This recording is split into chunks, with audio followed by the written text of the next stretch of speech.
Hello everyone, welcome back to the Rana academy. तो last lecture के अंदर हमने क्लास 10th आईसीएससी केमिस्ट्री का चैप्टर नंबर 12 है।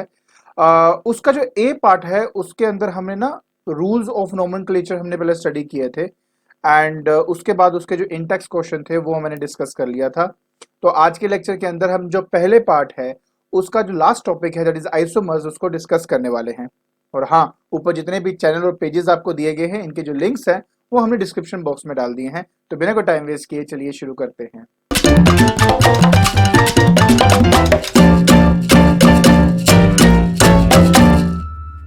तो देखिए बेटा, सबसे पहला टॉपिक जो हमने डिस्कस करना है आज वो है आइसोमर्स। एंड इस आइसोमर का बेसिकली मतलब क्या है उसकी डेफिनेशन ऑलरेडी आपके सामने दी है। और कहा गया है बेटा कि कंपाउंड्स, कैसे compound having the same molecular formula, मतलब हमारे पास दो कंपाउंड्स है, मान लो दो या तीन जितने भी हैं, उनका जो मोलिकुलर फॉर्मूला है मतलब जितने नंबर ऑफ कार्बन और जितने नंबर ऑफ हाइड्रोजन है वो दोनों में सेम होंगे। बस फर्क ये होगा कि उनका जो स्ट्रक्चर होगा बेटा वो डिफरेंट होगा। तो उन कंपाउंड्स को जिनका सेम मोलिकुलर फॉर्मूला हो बट डिफरेंट स्ट्रक्चरल फॉर्मूला हो उनको बेटा आइसोमर्स कहा जाता है। एंड ये जो फिनोमिनन आप देख रहे हो बेटा जिससे आपके डिफरेंट डिफरेंट जो हमारे पास है कंपाउंड्स बनते हैं उसको आइसोमेरिज्म कहा जाता है, जिसमें आइसो का मतलब होता है सेम एंड मेरोस का मतलब होता है बेटा आपके पास पार्ट्स। ठीक है, सिंपल सी बात है। आइसोमर्स में हमने क्या देखना है कि हमारे पास डिफरेंट, अगर मेरे पास कंपाउंड्स हैं, अगर उन सब का मोलिकुलर फॉर्मूला सेम है बट स्ट्रक्चर वाइज वो डिफरेंट है तो हम उनको आइसोमर्स कहेंगे और इस फिनोमिनन को आइसोमेरिज्म कहेंगे। क्लियर। अब सबसे इंपॉर्टेंट बात यह है बेटा कि ये जो आइसोमर्स होते हैं बेटा, आइसोमर्स होते हैं, इनकी जो फिजिकल प्रॉपर्टी है वो डिफरेंट हो सकती है, इनकी केमिकल प्रॉपर्टी डिफरेंट हो सकती है, और ये भी हो सकता है कि दोनों ही डिफरेंट हो। ठीक है, ये नहीं कि सिर्फ एक ही होगा, वो दोनों भी डिफरेंट आपका हो सकता है। एक बढ़िया से एग्जांपल से मैं शुरुआत करता हूं। जैसे कि बेटा देखो मेरे पास ये एक एग्जांपल है। इस एग्जांपल के अंदर कितने कार्बन है बेटा मेरे पास? वन, ये टू, ये थ्री और ये फोर। फोर बेटा मेरे पास कार्बन है। तो ये आ गया बेटा ब्यूटेन। अब आप बोलेंगे सर आपने ब्यूटेन क्यों लिया? देखिए बेटा क्या है कि चार कार्बन है और सभी सिंगल बॉन्ड से अटैच्ड हैं, तो ये एल्केन फैमिली से को बिलोंग करता है और फोर कार्बन की वजह से मैंने ब्यूटेन यहाँ पे लिख दिया। ठीक है। अब इस कंडीशन के अंदर अगर मैं आपको बताऊं कि ये तो ब्यूटेन है ही है बट ये लिक्विफाई होता है 0 डिग्री सेल्सियस, तो वो इसकी एक फिजिकल प्रॉपर्टी हो गई। अब मैंने एक और एग्जांपल लिया, ये इसके सामने मैंने यहाँ पे रख दिया है। अब ये क्या है, अगर आप इसको ध्यान से देखते हो तो आपको समझ में आएगा कि one, this is two and this is three. ठीक है। एंड जो सेकंड वाला है बेटा इस पे आपके पास एक एल्काइल ग्रुप है जो कि मिथाइल है यहाँ पे, तो मैं इसको लिखूंगा बेटा टू, दैट इज मिथाइल। ठीक है। और वन टू थ्री है तो मैं इसको लिख दूंगा बेटा प्रोपेन। क्या लिख दूंगा बेटा? प्रोपेन। सो टू मिथाइल प्रोपेन, ये मेरा आईयूपीएसी नेम है इस स्ट्रक्चर का। अगर आप इसमें काउंट करेंगे तो नंबर ऑफ कार्बन भी सेम आपको मिलेंगे, नंबर ऑफ हाइड्रोजन भी आपको सेम मिलेंगे। तो दोनों का जो मोलिकुलर फॉर्मूला है बेटा जो कि है हमारे पास दैट इज C4H10, वो दोनों में सेम है बेटा आपके। ठीक है, one two three four five six seven eight nine ten, ten आपके हाइड्रोजन है और चार कार्बन है। लेकिन लेकिन सबसे इंपॉर्टेंट बात यह है कि इस कंडीशन के अंदर ये है बेटा लिक्विफाई होता है -12 डिग्री सेल्सियस पे। तो आपने देखा बेटा कि ऐसे इनका जो जो प्रॉपर्टी है वो चेंज हो गई है। मोलिकुलर फॉर्मूला सेम होने के बावजूद इनका डिफरेंट स्ट्रक्चरल फॉर्मूला आप यहाँ पे देख सकते हो। हाँ, इसको आइसोब्यूटेन भी कहते हैं बिकॉज जो सेकंड कार्बन है उसमें मिथाइल ग्रुप आपको मिल रहा है, तो ये आइसोब्यूटेन भी कह सकते हो। लेकिन जो मैंने आपको नाम लिखा है वो आईयूपीएसी नेम है, आप बिल्कुल एग्जैक्टली सही मैंने वहां पे वो लिखा हुआ है। ठीक है, अगर आप चाहें तो एक बार और देख लीजिए। तो सेकंड में मिथाइल ग्रुप था तो टू मिथाइल, और उसके बाद बेटा वन टू थ्री, थ्री का मतलब होता है प्रोप और ये एल्केन फैमिली को बिलोंग करता है, तो ये मैंने प्रोपेन यहाँ पे लिख दिया है।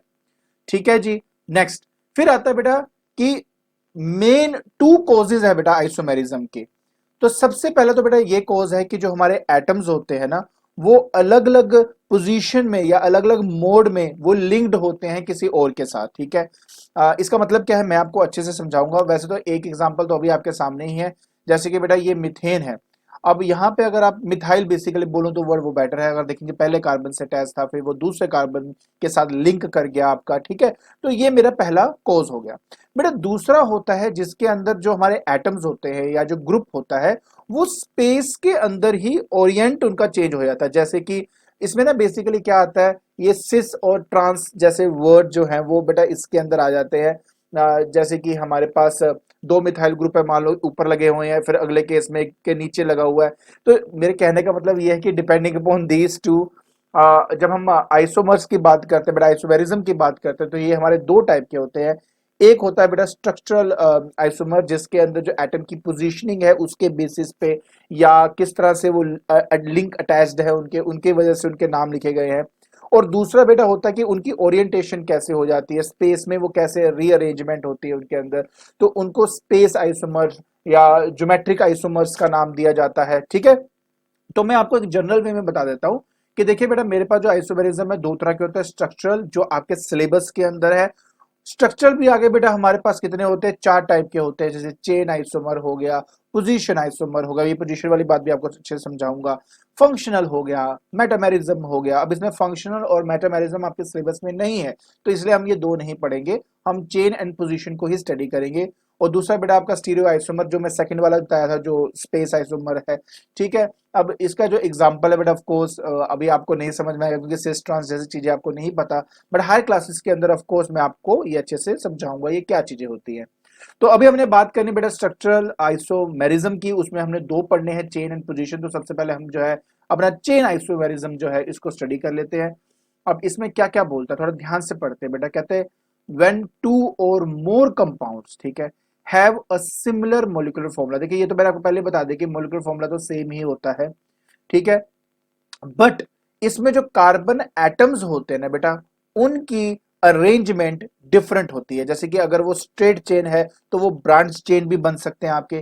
तो कार्बन की जो पोजीशनिंग है बेटा वो वेरी करता जाता है, तो उसको हम बोलते हैं अपना चेन आइसोमर्स, ठीक है। और इस फिनोमेनन को कहेंगे चेन आइसोमेरिज्म। एग्जांपल मैं आपको दूंगा जी, उसके बिना आपको मुझे पता है मुश्किल होगी समझने में। देखिए बेटा अब जैसे मेरे पास यहाँ पे पेंटेन है C5H12, अब मैं इसके जितने मर्जी स्ट्रक्चर बनाऊं यही रहना चाहिए, ठीक है। अगर ये वेरी कर गया तो वो आपके चेन आइसोमर्स नहीं होंगे। तो चेन आइसोमेरिज्म के अंदर मैं इस बात का ध्यान रखता हूं कि मुझे कार्बन की पोजीशंस बस चेंज करनी है, उनके लिंक्स जो है वो चेंज करने हैं। तो देखिए बेटा मैं कैसे करूंगा। सबसे पहले जो है मैं आपका नॉर्मल जो पेंटेन है ना, पहले उसको बनाता हूं। देखिए 1 2 3 4 और ये 5 खत्म हो गया जी। और इसको देख के बेटा लगता भी है ना कि ये आपका CnH2n+2, मतलब ये कि एल्केन फैमिली को ये बिलोंग करता है। अच्छा जी, एक हाइड्रोजन बेटा यहाँ है, एक यहाँ हो गया, एक यहाँ हो गया। इसका जो कॉम्पैक्ट वर्जन है, एब्रीविएटेड वर्जन है, वो भी मैं यूज करूंगा इसके बाद। बट एक बार आपको सिर्फ समझाना चाहता था बेटा कि एग्जैक्टली हो क्या रहा है। तो देखिए बेटा ध्यान से देखो, अगर आप काउंट करेंगे तो बेटा 12 हाइड्रोजन आपको मिल जाएंगे। और अगर मैं कार्बन की बात करता हूं तो बेटा यहाँ पे आपके 5 कार्बन है। तो ये मेरा एन पेंटेन मतलब नॉर्मल पेंटेन है, इसमें कोई प्रॉब्लम वाली बात नहीं है आपकी। अच्छा अब मैं आपको बताने लगा हूं बेटा इसका दूसरा स्ट्रक्चर। तो मेरे पास बेटा देखिए 1 2 3 एंड बेटा 4 है। अब मुझे पांचवा कार्बन लगाना है। चाहे आप यहां लगाओ बेटा चाहे यहां लगाओ, ये सेम ही साउंड करेगा, मतलब इनका जो नाम होगा वो सेम ही होगा। तो इसके कई मतलब अगर आप बोलते ना सर मैंने एक बार कार्बन यहां लगा दिया अगली बार यहां लगा दिया, तो बताइए क्या ये आइसोमर्स माने जाएंगे? मैं बोलूंगा बिल्कुल भी नहीं। क्योंकि एनी हाउ अगर आप IUPAC नेम लिखोगे तो दोनों का सेम लिखा जाएगा, तो इसलिए ये एक आइसोमर नहीं माना जाएगा। तो मतलब ध्यान से आइसोमर्स बनाने होते हैं हमने। तो यहाँ पर मैंने देखो टोटल देखो 1 2 3 4 5 दिख रहा है, बिल्कुल दिख रहा है जी।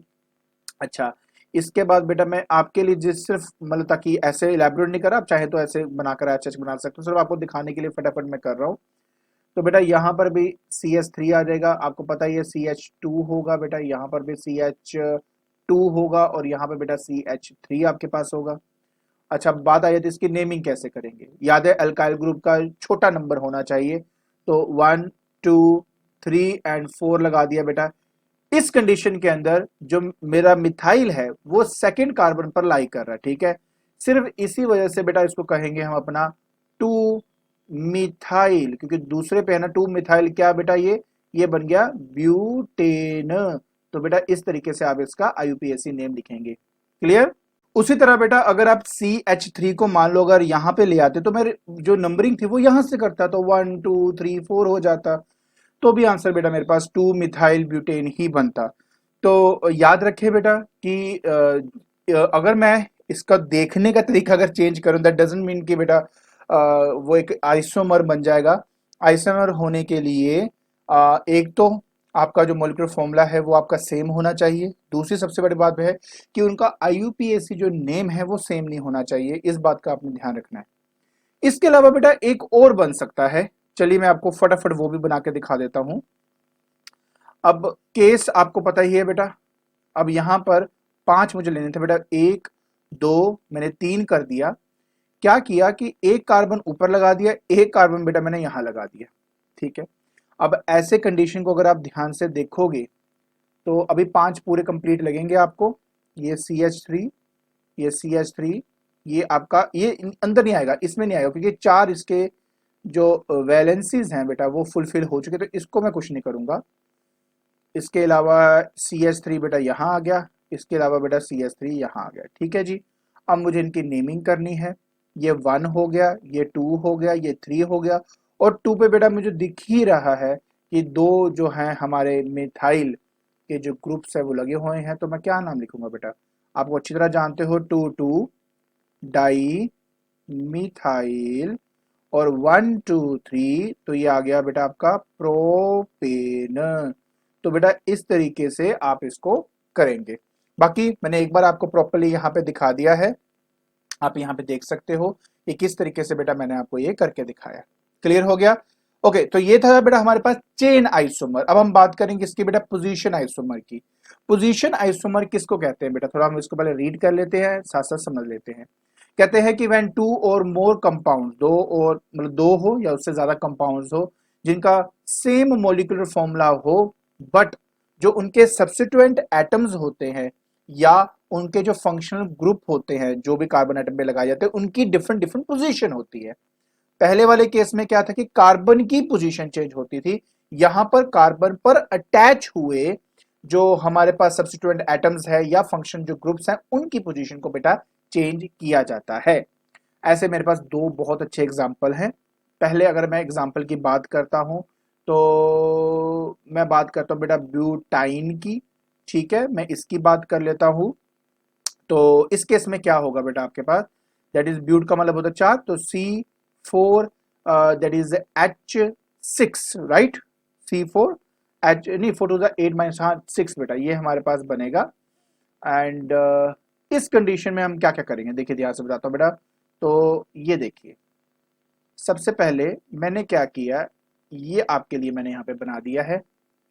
अगर मैं आपको समझाऊं इसको तो पहले मैं इसमें हाइड्रोजन सेट कर दूं बेटा, देखो CH3 हो गया, यहाँ पे 2 हो गया, ये तो कंप्लीट ही है, यहाँ पे एक ही आएगा। तो काउंट करके देख सकते हो कि ये H3 एंड 2 5 एंड एक 6, तो ये कंप्लीट हो गया। एंड 4 कार्बन है जो दिख रहा है। अब अगर मैं इसकी नेमिंग करूं तो नेमिंग के लिए क्या बताया था बेटा आपको, मैंने आपको साफ साफ बताया था कि ये जो डबल बॉन्ड और ट्रिपल बॉन्ड है इनके जो लोएस्ट नंबर है बेटा वो हमें लेना होता है। जैसे कि मैं बता देता हूँ 1 2 3 एंड 4 आपके पास है, इसमें 1 एंड 2 में ऑब्वियसली छोटा नंबर 1 है, तो मैं इसको लिख दूंगा बेटा ब्यूट 1 आइन। तो लीजिए बेटा ये आपका पहला हो गया। दूसरा आइसोमर बेटा वो है जिसके अंदर मैंने क्या किया, ये देखिए ध्यान से देखो, समझ में आएगा, 100% ऐसा होएगा ही नहीं कि आपको ना आए। ठीक है, आराम से बस इसको समझो। अब इस केस में बेटा आ जाएगा CH3, इस केस में आ जाएगा बेटा CH3, ये मेरे पास यहाँ पे आ चुका है। अच्छा, क्या इसमें 4 कार्बन है, बिल्कुल है। क्या हाइड्रोजन 6 दिखाई दे रहे हैं, बिल्कुल दिखाई दे रहे हैं। लेकिन अगर आप थोड़ा सा ध्यान से देखो तो अब मेरे ये जो ट्रिपल बॉन्ड है इसकी पोजीशन चेंज हो गई है बेटा, 1 2 3 एंड 4। अब इस कंडीशन के अंदर आप अच्छी तरह से देख सकते हो कि 2 और 3 में से मैं अब 2 लूंगा, जो छोटा नंबर होता, चाहे आप यहां से लेते तो भी 2 ही आता।